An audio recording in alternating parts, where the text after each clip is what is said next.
Eu queria então convidar ao palco a senhora Cecília Ferraz. Cecília Ferraz é formada em Ecologia pela Unesp, de Rio Claro, São Paulo. No Ministério do Meio Ambiente, foi técnica e diretora do Fundo Nacional do Meio Ambiente.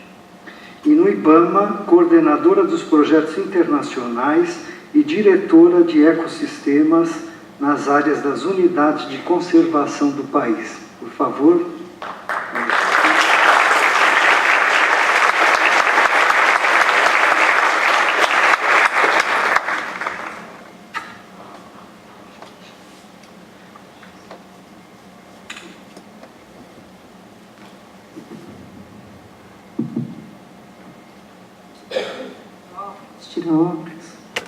Boa noite a todas e a todos.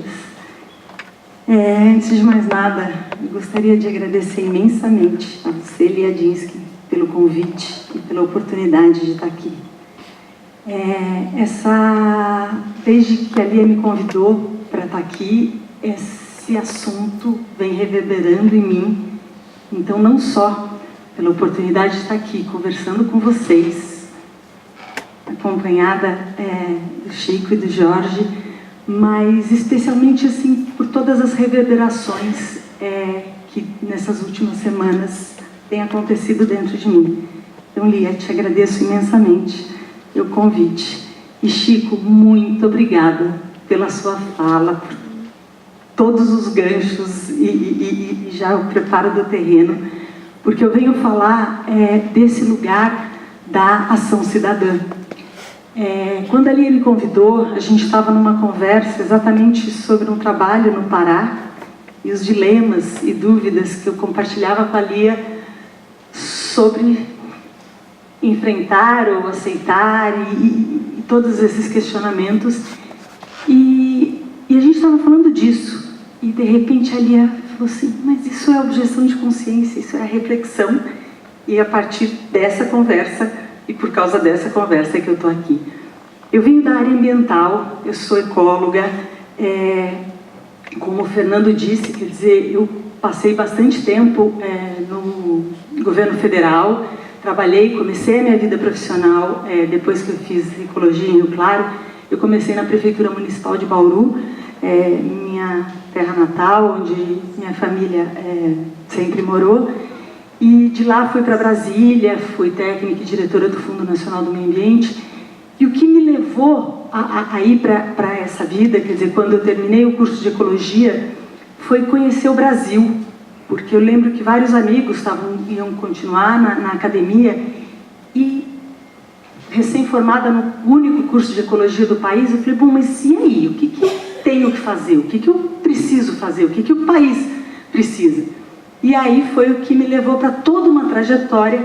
Eu confesso que eu fiquei uns 20 anos perambulando por aí, fui muito à Amazônia, e na realidade eu dou um passo atrás, quer dizer, eu acho que o que definiu a minha trajetória profissional foi ter participado do extinto Projeto Rondon. Eu fui da penúltima turma daquele Projeto Rondon antigo, e foi quando eu fui pela primeira vez para a Amazônia, e foi para mim um divisor de águas chegar em Humaitá e ir para a aldeia indígena e participar de todo o programa que dali 2 meses foi extinto no Brasil, aquela fase, mas que tanto colaborou. Eu acho que colaborou menos com as localidades que nos recebiam e muito mais com nós, estudantes aqui do Sul, que tínhamos a oportunidade de passear e estar lá e viver e ter um choque de realidade de Brasil. Bom, eu falo isso tudo para deixar claro que assim, a minha familiaridade com a objeção de consciência, e aí, Chico, a primeira vez que eu ouvi serena e responsavelmente sobre objeção de consciência foi com a Lia Dinsky, em 2015, pouquíssimo tempo, numa aula na Palas Atena, e aquilo me impressionou muito, a Lia falando com toda a emoção sobre os objetores de consciência, e mesmo assim demoraram alguns anos para fazer todos os links com o meio ambiente, com a ecologia e tudo mais. Quando eu comecei comecei a pensar sobre o que trazer aqui para vocês e o que conversar com vocês, quer dizer, várias foram as possibilidades. Quer dizer, quais são as possibilidades de objeção de consciência, dessa ação cidadã, e casos mesmo. Quer dizer, nós temos nos servidores públicos vários que se opõem, que dão pareceres negativos. Belo Monte teve vários pareceres negativos, mas Belo Monte está lá. Assim como a guerra teve vários objetores de consciência e ela aconteceu. Mas Tapajós está parada, as usinas hidrelétricas do Tapajós estão paradas por causa de pareceres negativos. Não sabemos em que pese toda a pressão política para que acontecessem as hidrelétricas do Tapajós. Então, tinham várias possibilidades para trazer aqui, mas isso tudo me parecia distante, me parecia um pouco mais frio. E aí eu fui olhar para a minha própria vida. E em vários momentos, quando eu resolvi mudar de trabalho, por não concordar com uma orientação X ou Y, na época eu acho que mais jovem inclusive, e sem uma coragem de me manifestar, em que pese todas as vezes que eu mudei de trabalho por me objetar a determinada linha, os meus superiores ficaram sabendo disso e por que eu estava saindo, mas isso implicava sim em mudar de cidade, em mudar de procurar outro emprego, e em uma série de mudanças na minha vida. E quando eu estava pensando sobre isso, eu percebi que tinham dois blocos assim, de experiências.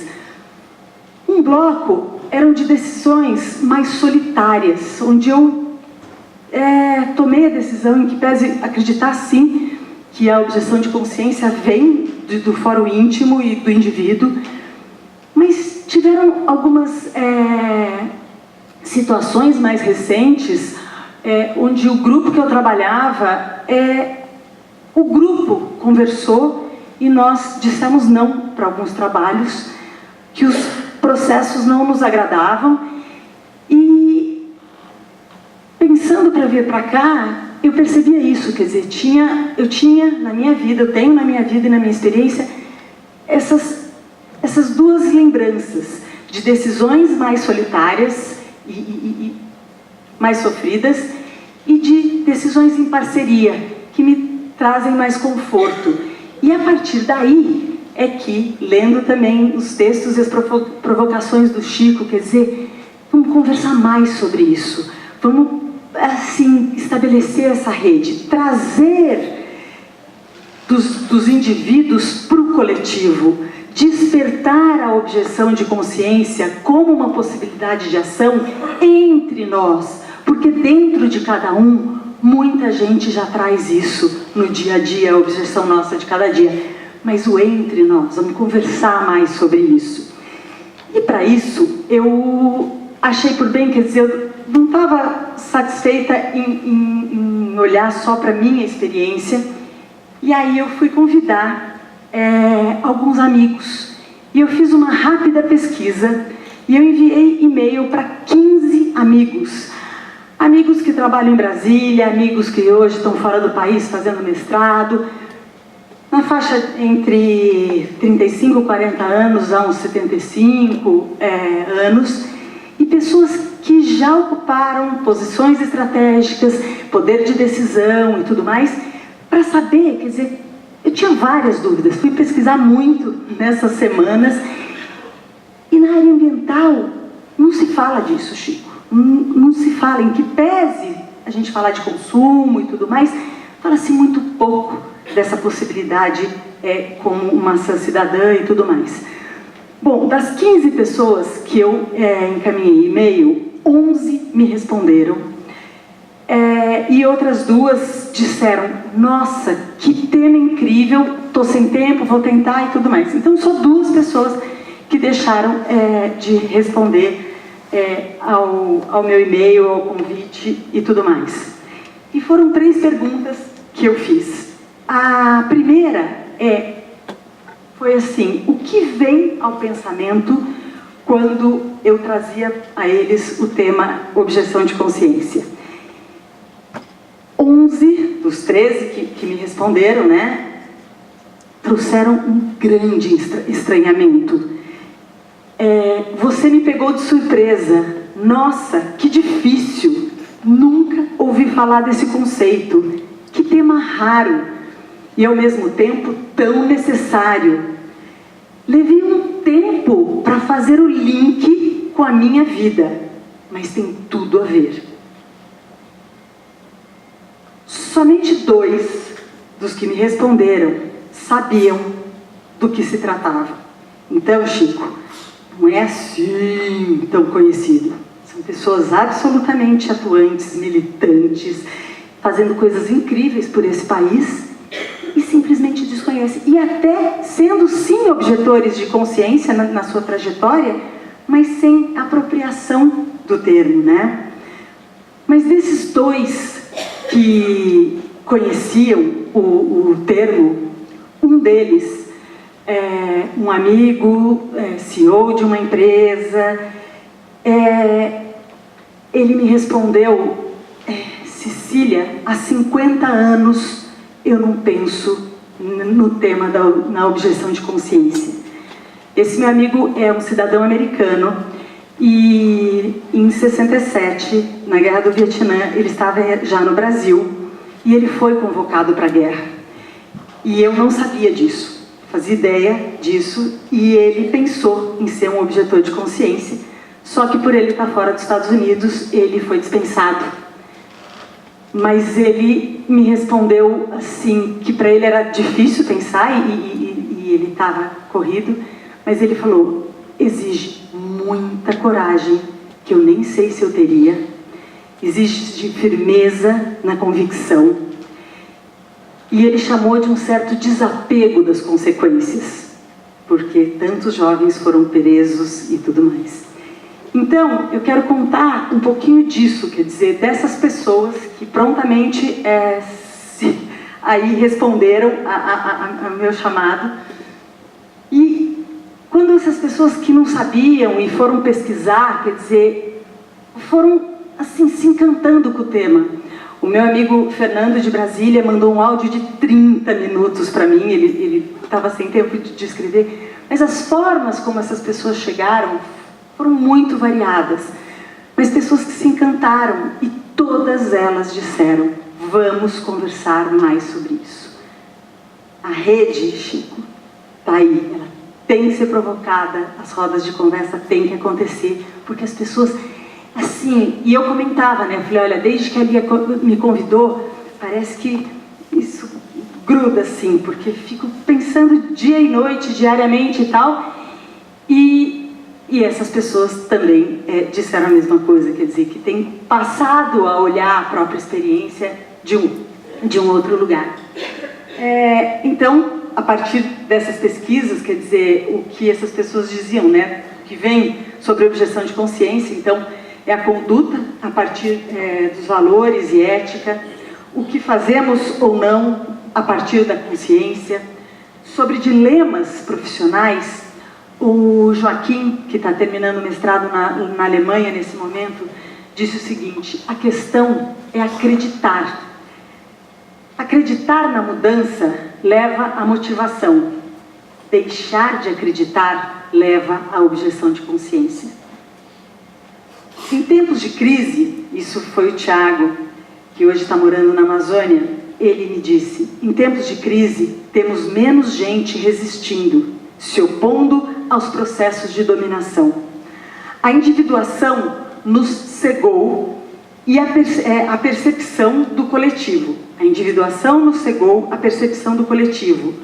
Nos permitiu justificar a falta de ética pela nossa sobrevivência enquanto indivíduos. E o que me destaca é que o Tiago foi o que falou assim: nossa, que difícil falar sobre esse assunto, pensar nesse assunto, mas ele mesmo mudou, um jovem, tinha um bem-sucedido aqui em São Paulo, e tinha um empreendimento lá na Vila Madalena e tudo mais, só que ele estava ficando doente, e aí há 9 anos ele foi para a Amazônia, e ele estava me contando a história dele, e ele falou assim: Cecília, quando eu cheguei na Amazônia, eu me senti vivo. E a partir daí, ele fez a transição dele, dizendo não para esse modelo de vida dele e se mudando para a Amazônia. E hoje faz um trabalho incrível com adolescentes e mulheres e tudo mais. A segunda questão que eu levei para esses meus amigos e parceiros foi sobre experiências que tinham vivido ou possibilidades e tudo mais. E aí vieram várias, tanto, por exemplo, gente relatando de antigos criadores e caçadores de aves que passaram a ser observadores de aves, seja pela influência do filho, nesse caso específico, é que o filho fez, né, trabalhou ali a consciência do pai, mas tiveram alguns casos assim, de recusa e saída de trabalho, interrupção de trabalho, recusa de presente de final de ano de um profissional da área ambiental que trabalhava numa grande empreiteira e falou, não, isso não faz parte. Quer dizer, isso existe, isso acontece diariamente, individualmente e silenciosamente, né, por aí. O Tiago me contou de uma secretária de assistência social lá de Careiro Castanho, no Amazonas, que é uma pessoa incrível, a Paula, e ela é promotora legal popular, faz toda uma batalha já há anos, reivindicando os direitos das mulheres. E a Paula estava na Secretaria de Assistência Social e agora, faz 3, 4 semanas, ela foi exonerada porque se recusou a fazer determinado encaminhamento lá com cestas básicas e tudo mais, e ela foi exonerada, mas disse não ao processo que ela discordava. Estava comentando com a Lia, antes da gente começar, que jovens saindo aí para o mercado de trabalho têm se recusado a concorrer a vagas em determinadas empresas, seja de agrotóxico, de fumo e etc. e tal. Então, quer dizer, tem um movimento acontecendo e, claro, a questão do consumo consciente, como o Chico nos trouxe, que esse é todo um capítulo enorme aí que a gente pode conversar.